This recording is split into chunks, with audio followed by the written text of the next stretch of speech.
This video is brought to you by ncix.com. Great technology, selection, and service. Hello everyone, I'm Dimitri with Hardware Canucks, and this is a pair of Rockjaw Alfa Genus. There's a trend emerging with in-ear headphones to feature interchangeable sound filters, so users can tune in their more preferred sound signature.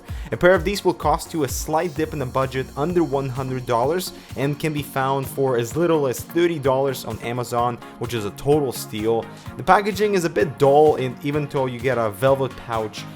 When would you actually ever use it? I can suggest to Rockjaw one thing, and that is to have the actual solid plate to mount the sound filters, as otherwise they're kind of difficult to remove from the dense foam.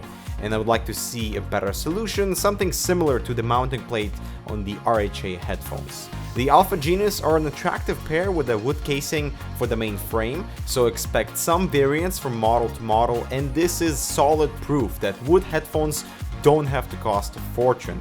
There's an aluminum frame at the front that holds the sound filter that seems to expand all the way to the rear of the frame, and there's another aluminum piece to hold the cable at the bottom.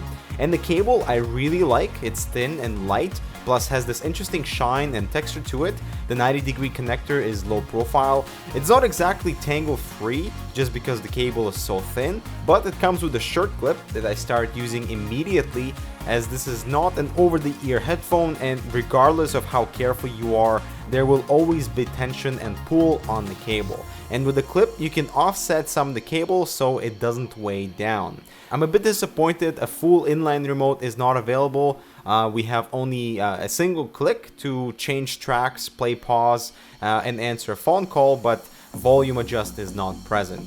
There is a microphone in here too, and sorry to say, but the cable noise is really evident. Any contact the cable makes with your shirt as you walk can be heard inside the earpieces. Speaking of which, the ear tip selection is very limited to only this one kind that I tried to avoid, but to my surprise found the smallest tip fit me perfectly.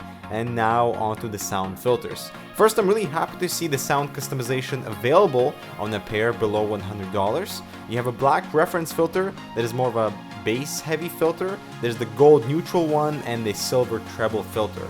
Sound signature is changed depending on the thickness of the foam inside the filter, and I prefer the gold filter for my style of listening.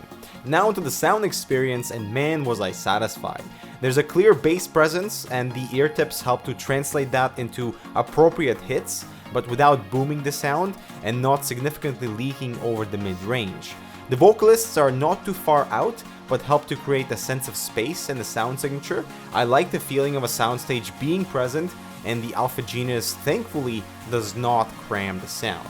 There's a clear separation between elements, and that's awesome to hear. And actually, in comparison to my RHA T10i that is a $200 pair, I actually prefer the sound signature of the Alfa Genus for vocal heavy genres. The mid-range is beautifully presented, the treble is crisp to emphasize detail, and overall it's a really fun headphone, and Hardware Canucks recommend it. And it's damn good.